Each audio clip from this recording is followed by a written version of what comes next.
కొంతమంది వాళ్ళ సమస్యలు చెప్పుకోవడానికి వెళ్ళారు. మరి అక్కడ ఏం జరిగింది ఏంటి అనే అంశం మీద వీళ్ళని అడిగి తెలుసుకుందాం. చెప్పండి, ఇంతకు ముందు మీరు పోయిన వారం వచ్చారు కదా, అక్కడ లోపల ఏ విధంగా వాళ్ళు ట్రీట్ చేస్తున్నారు ఏంటి అనేది ఒకసారి చెప్పండి. ట్రీట్ చేయడం అంటే మేడం, సీఎం గారు వస్తారని చాలా ఆతృతగా చూసాము. సీఎం గారు రాలేదు. కొండా సురేఖ మేడం వచ్చింది. మేము చెప్పిన వినతి పత్రం అయితే తీసుకున్నది. దాని తర్వాత మెసేజ్ పంపిస్తాము అని అన్నారు. మెసేజ్ వచ్చింది కానీ దానికి ఇంకా ఏ రెస్పాన్స్ లేదు. బట్ ఇంకోటి ఏంటంటే, మేము హోంగార్డ్స్ యావత్ తెలంగాణలో ఒక 300 మంది హోంగార్డ్స్ ఉన్నాం మేడం.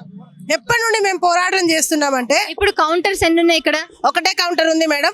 ఎవరు చూసినా ఆ మేడం ఒకటే చూస్తుంది, పక్కన పిఏ వాళ్ళకి ఇస్తుంది, పంపిస్తున్నారు అంతే. మరి ఇప్పుడు ఇంతమంది ఇప్పుడు వీళ్ళందరి సమస్యలు తెలుసుకోవడానికి నాకు నిజానికి విసుగు వచ్చింది. మరి ఇంతమంది సమస్యలను ఒక్క కౌంటర్లో ఒక వ్యక్తి ఎలా హ్యాండిల్ చేస్తుంది అనిపిస్తుంది. మేమేమంటున్నామంటే కౌంటర్స్ పెంచాలి. ఇంత ప్రజలు వస్తున్నారు, కౌంటర్ ఒక మేడం కాదు, 2-3 మేడాలు ఉన్నారు, సార్లు ఉన్నారు. వాళ్ళు వచ్చి చూస్తే కానీ ఇంత జనం తగ్గది. మేము కోరుకునేది ఏంటంటే ఇంకా కౌంటర్లు పెంచండి. ఇంకా ఈ ప్రజలు వస్తూనే ఉంటారు.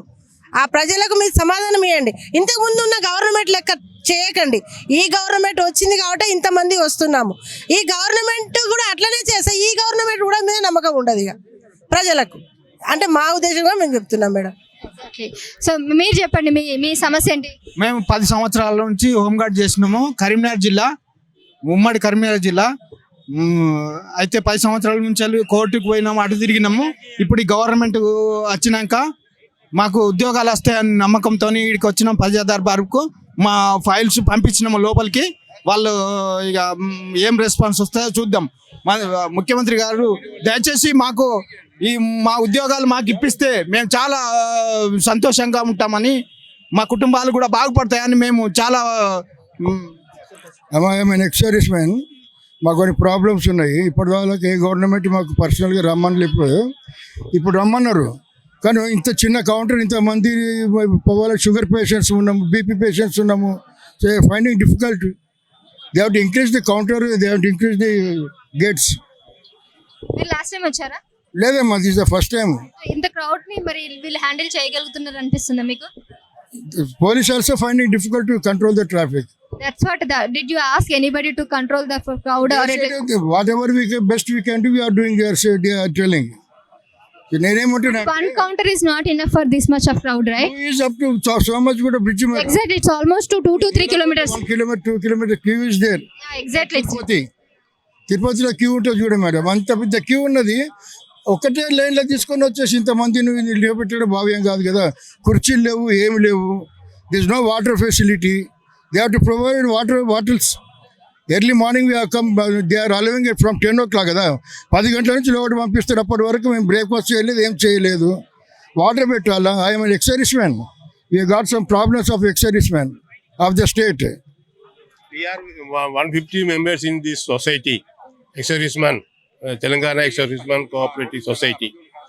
So what's the problem? The government give to 175 square yard land. We are ready to pay government rate. Okay, so this is the issues are going. లోపల వీళ్ళ ప్రజల సమస్యలు ఏమో కానీ ఇక్కడ సమస్యలు అయితే ఎక్కువగా ఉన్నాయి. నిజంగానే ఈ పెద్ద ఆయన చెప్పినట్టు షుగర్ పేషెంట్లు ఉన్నారు, హెల్త్ ఇష్యూస్ ఉన్న వాళ్ళు ఉన్నారు, ముసలి వాళ్ళు ఉన్నారు, ఆడవాళ్ళు ఉన్నారు, చిన్నపిల్లలు అందరూ ఉన్నారు. పొద్దున్న నుంచి సాయంత్రం వరకు లైన్లో నిలబడాలంటే తిరుపతికి ఎలాంటి జనం లైన్లో నిలబడి వస్తారో అలా వస్తున్నప్పుడు ఒక్క లైన్లో పెట్టడం అనేది కరెక్ట్ కాదు. ఈ లైన్ నిజానికి అక్కడ సోమాజీ కూడా ఎండ్ వరకు ఉంది. ఆల్మోస్ట్ 4 kilometers వరకు లైన్ ఉంది.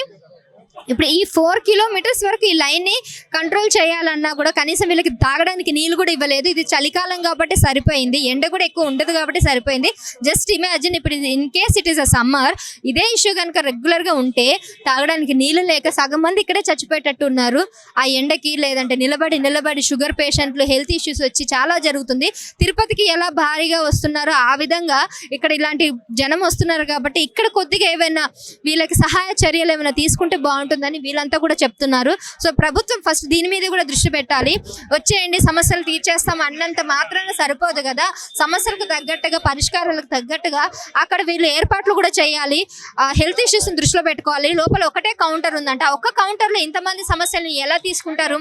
ఇప్పుడు నేనే జనరల్గా అక్కడ నుంచి వస్తున్నాను, ఒక్కొక్కరి గురించి అడుగుతా ఉంటే నలుగురిని అడిగేసరికి నాకే విసుగు వచ్చేసింది.